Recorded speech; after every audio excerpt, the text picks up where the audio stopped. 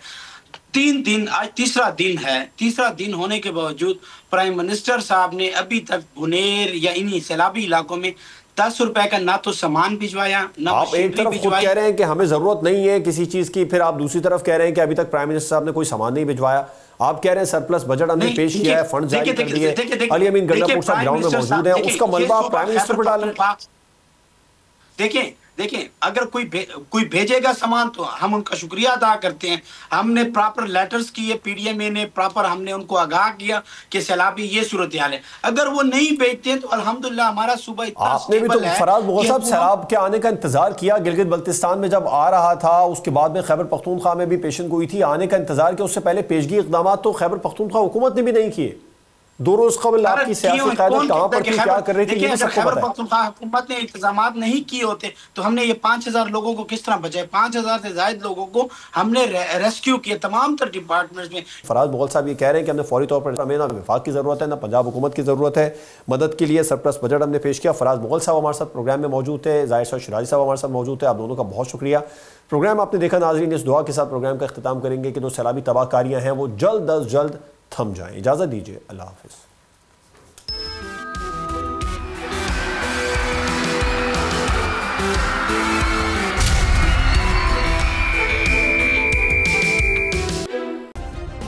Subscribe کریں اور بیل دبائیں تاکہ کوئی خبر رہ نہ جائے.